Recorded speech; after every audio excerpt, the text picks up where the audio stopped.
ಗೆಳೆಯರೇ ಮತ್ತು ಸೋದರಿಯರು, ಕಳೆದ ಮೂರೂವರೆ ವರ್ಷದಿಂದ ನಿರಂತರವಾಗಿ ಯಾವುದೇ ಬಗೆಯ ಹಿಂಜರಿಕೆ ಇಲ್ಲದೆ ರೈತರು, ಚಂದ್ರಾಯಪಟ್ಟಣ ಮತ್ತು ದೇವನಹಳ್ಳಿ ಪ್ರದೇಶದ ರೈತರು ತಮ್ಮ ಹಕ್ಕಿಗಾಗಿ ಹೋರಾಟವನ್ನು ನಡೆಸಿಕೊಂಡು ಬರ್ತಾ ಇದ್ದಾರೆ. ಇದು ಒಂದು ಬಹಳ ಮುಖ್ಯವಾದಂತಹ ಸಂಗತಿ ಅಂತ ನಾನು ನಂಬಿದ್ದೇನೆ. ಕಾರಣ, ಒಂದು ಪ್ರಜಾಪ್ರಭುತ್ವ ಜೀವಂತವಾಗಿದೆ ಅಂತ ಗೊತ್ತಾಗಬೇಕಾದ್ರೆ ಅಲ್ಲಿ ಹೋರಾಟಗಳಿಗೆ ಯಾವ ಬಗೆಯ ಸ್ಪಂದನೆ ಇದೆ ಆ ಸಮಾಜದಲ್ಲಿ ಮತ್ತು ಆ ಸರ್ಕಾರಗಳಲ್ಲಿ ಅನ್ನೋದ್ರ ಮೇಲೆ ಅದು ನಿರ್ಧಾರವಾಗುತ್ತೆ. ಆದರೆ ಮೂರೂವರೆ ವರ್ಷ ಆದರೂ ಸಹ ಈ ಹೋರಾಟಕ್ಕೆ ಒಂದು ಸಕಾರಾತ್ಮಕ ಸ್ಪಂದನೆ ಕರ್ನಾಟಕ ಸರ್ಕಾರಗಳಿಂದ ಬಂದಿಲ್ಲ. ಅದು BJP ಇರ್ಬೋದು, ಕಾಂಗ್ರೆಸ್ ಇರ್ಬೋದು. ಮೂಲತಃ ಈ ಎರಡೂ ಪಕ್ಷಗಳ ಸರ್ಕಾರಗಳ ಮಧ್ಯೆ ಅಂತಹ ವ್ಯತ್ಯಾಸ ಇಲ್ಲ ಅನ್ನೋದು ಈಗ ನಮಗೆ ಸ್ಪಷ್ಟವಾಗ್ತಾ ಇದೆ. ದೆಹಲಿಯಲ್ಲಿ ನಡೆದ ಒಂದು ಐತಿಹಾಸಿಕ ಹೋರಾಟ, ರೈತ ಹೋರಾಟ, ಇಡೀ ದೇಶವನ್ನೇ ಕಾರ್ಪೊರೇಟ್ ಹೌಸ್ಗಳಿಗೆ ಮಾರಾಟ ಮಾಡೋದಕ್ಕೆ ಕೇಂದ್ರ ಸರ್ಕಾರ ಸಿದ್ಧವಾಗಿದ್ದಾಗ ಅದನ್ನು ಪ್ರತಿಭಟಿಸಿ ವರ್ಷಗಟ್ಟಲೆ ಹೋರಾಟವನ್ನು ನಡೆಸಿ ಅವರು ಕೊನೆಗೆ ಯಶಸ್ವಿಯಾದರು.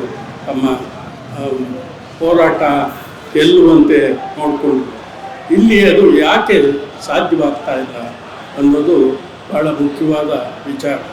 ಯಾಕೆ ಸಾಧ್ಯವಾಗ್ತಾ ಇಲ್ಲ ಅಂದರೆ, ಯಾವುದೇ ಸರ್ಕಾರ ಬಂದರೂ ಬಂಡವಾಳಶಾಹಿಗಳ ಕೈಗೊಂಬೆಯಾಗಿ ಅವರು ತೀರ್ಮಾನಗಳನ್ನು ತಗೊಳ್ತಾರೆ. ಅದು ಇಲ್ಲಿರುವ ಬಹುದೊಡ್ಡ ಸಮಸ್ಯೆ. ಇದು ಹಳ್ಳಿಯ ಜನಗಳಿಗೆ ಭೂಮಿಗೂ ಮತ್ತು ಅವರಿಗೂ ಇರುವ ಸಂಬಂಧ ಇದೆಯಲ್ಲ, ಇದು ಕೇವಲ ಉದ್ಯೋಗ ಮತ್ತು ಆರ್ಥಿಕ ಸಂಬಂಧ ಅಲ್ಲ. ಇದು ಒಂದು ರೀತಿಯ ಭಾವನಾತ್ಮಕವಾದಂಥ ಸಂಬಂಧ. ಈ ಊರು ಬಿಟ್ಟು ಇನ್ನೊಂದು ಕಡೆ ಜಮೀನು ಕೊಡ್ತೀವಿ ಹೋಗ್ರಿ ಅಂತ ಹೇಳಿದರೆ, ಅಥವಾ ಈ ಉದ್ಯೋಗ ಬಿಟ್ಟು ಬೇರೆ ಇನ್ನೊಂದು ಉದ್ಯೋಗಕ್ಕೆ ಹೋಗ್ರಿ ಅಂತ ಹೇಳಿದರೆ ಅದನ್ನು ಒಪ್ಕೊಳ್ಳೋದು ಸಾಧ್ಯ ಇಲ್ಲ. ಅದು ಅವರಿಗೆ ಅದೊಂದು ರೀತಿಯಲ್ಲಿ ಬೇರನ್ನೇ ಕಿತ್ತು ಗಿಡವನ್ನು ಇನ್ನೊಂದು ಕಡೆ ನೆಟ್ಟರೆ ಅದು ಬದುಕುತ್ತೆಯೇ ಇಲ್ಲವೇ ಅನ್ನೋದು ಕಷ್ಟ ಹೇಳೋದು. ಅಂತಹ ಸಂದರ್ಭದಲ್ಲಿ ಬಹಳ ಸರಳವಾಗಿ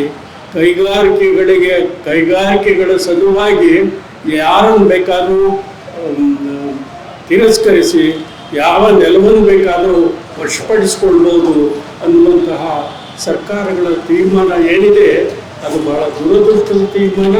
ಈ ದೇಶಕ್ಕೆ ಅದು ಒಳ್ಳೆಯದಾಗುವಂತಹ ತೀರ್ಮಾನ ಅಲ್ಲ ಅಂತ ನಾನು ದೃಢವಾಗಿ ನಂಬಿದ್ದೀನಿ. ಯಾವುದೇ ಒಂದು ದೇಶ ತನ್ನ ಯೋಜನೆಗಳನ್ನು ರೂಪಿಸುವಾಗ ಆ ದೇಶದ ಮೂಲ ಸಂಸ್ಕೃತಿ ಯಾವುದು ಅನ್ನೋದನ್ನು ದೃಷ್ಟಿಯಲ್ಲಿ ಇಟ್ಕೊಂಡು ಮಾಡಬೇಕು. ಅಮೆರಿಕಕ್ಕೆ ಯಾವುದು ಒಳ್ಳೆಯದೋ ಅದು ನಮಗೆ ಒಳ್ಳೆಯದಲ್ಲ, ಒಳ್ಳೆಯದಾಗುತ್ತೆ ಅಂತೇಳಿ ನಿರೀಕ್ಷಿಸಬಾರ್ದು. ರಷ್ಯಾಕ್ಕೆ ಯಾವುದು ಒಳ್ಳೆಯದೋ ಅದು ನಮ್ಮ ದೇಶಕ್ಕೂ ಒಳ್ಳೆಯದಾಗುತ್ತೆ ಅಂತ ತಿಳ್ಕೋಬಾರ್ದು. ಯಾಕೆಂದರೆ ಭೂಮಿಯ ಲಭ್ಯತೆ ಆ ದೇಶಗಳಲ್ಲಿ ಸಾಕಷ್ಟಿದೆ. ನಮ್ಮ 10ರಷ್ಟು 15ರಷ್ಟು ಭೂಮಿಯ ಲಭ್ಯತೆ ಅಲ್ಲಿದೆ, ಜನಸಂಖ್ಯೆ ಕಡಿಮೆ ಇದೆ. ಆದರೆ ನಮ್ಮ ದೇಶದಲ್ಲಿ ಭೂಮಿಯ ಲಭ್ಯತೆ ಮತ್ತು ಜನಸಂಖ್ಯೆ ಇವುಗಳ ನಡುವೆ ಬಹಳ ದೊಡ್ಡ ಸಮಸ್ಯೆ ಇದೆ. ಈ ಹಿನ್ನೆಲೆಯಲ್ಲಿ ಸ್ವಾತಂತ್ರ್ಯ ಹೋರಾಟದ ಸಂದರ್ಭದಲ್ಲೇ ಗಾಂಧೀಜಿಯವರು ಗ್ರಾಮ ಸ್ವರಾಜ್ಯದ ಸಿದ್ಧಾಂತವನ್ನು ದೇಶದ ಮುಂದೆ ಇಟ್ಟರು. ಒಂದೊಂದು ಹಳ್ಳಿಯೂ ಒಂದು ಸ್ವಯಂಪೂರ್ಣ ಘಟಕ.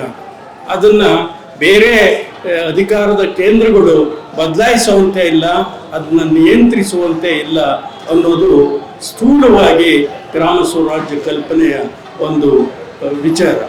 ಆದರೆ ಮುಂದೆ ಬಂದಂಥ ಸರ್ಕಾರಗಳು, ಸ್ವತಃ ಗಾಂಧಿ ಅನುಯಾಯಿಗಳೇ ಅದನ್ನು ಮರೆತು ಕೈಗಾರಿಕೆಗಳನ್ನು ಮನಸ್ಸಿಗೆ ಬಂದಂತೆ ಜನಗಳನ್ನು ಕೃಷಿ ಸಂಸ್ಕೃತಿಯನ್ನು ಲೆಕ್ಕಿಸದೆ ಬೆಳೆಸೋದಕ್ಕೆ ಹೋಗಿ ಇಂಥ ದುರಂತದ ಸ್ಥಿತಿಯನ್ನು ನಾವು ತಲುಪಿದ್ದೇವೆ. ಇದ್ರ ಬಗ್ಗೆ ನಾನು ಹೆಚ್ಚಿಗೆ ಮಾತಾಡೋ ಅಗತ್ಯ ಇಲ್ಲ. ಇನ್ನು ಮಾತಾಡುವಂಥ ಅನೇಕ ಮಿತ್ರರು ಇದ್ದಾರೆ. ಆದರೆ ಒಂದೇ ಒಂದು ವಿಚಾರವನ್ನು ನಾನು ಹೇಳಬೇಕಾಗುತ್ತೆ. ಕನ್ನಡದಲ್ಲಿ ಒಂದು ಗಾದೆ ಇದೆ, ನಿಮಗೆಲ್ಲ ಗೊತ್ತು ಆ ಗಾದೆ, ಕುಲಕ್ಕೆ ಮೃತ್ಯು ಕೊಡದೆ ಕಾವು ಅಂತೇಳಿ. ಕೊಡದೆ ಕಾವು ಅದು ಮರ, ಅದು ಮರಗಳನ್ನೇ ಕಡಿಯೋದಕ್ಕೆ ಕೊಡಲಿಯಾಗುತ್ತೆ. ಅದು ಭಾಳ ದುರಾದೃಷ್ಟದ ವಿಚಾರ.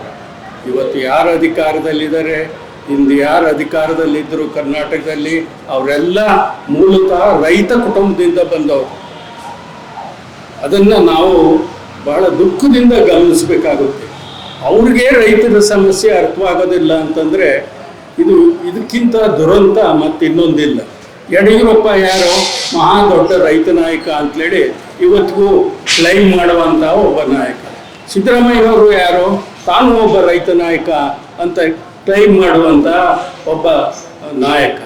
ಆದರೆ ಅವರು ನಿಮ್ಮ ಹೋರಾಟಕ್ಕೆ ಸಕಾರಾತ್ಮಕವಾಗಿ ಸ್ಪಂದಿಸಿಲ್ಲ ಅಂತಂದರೆ ಅದಕ್ಕಿಂತ ದೊಡ್ಡ ದುರಂತ ಇಲ್ಲ. ಮತ್ತು ಈ ದೇಶಕ್ಕೆ ಭವಿಷ್ಯ ಇದೆಯೇ ಅಂದರೆ ಅದು ಇಲ್ಲ. ಯಾಕೆ ಅಂತಂತಂದರೆ ಈ ದೇಶದಲ್ಲಿ ಚುನಾವಣೆಗಳು ನಡೆಯೋದು ಹಣದಿಂದ.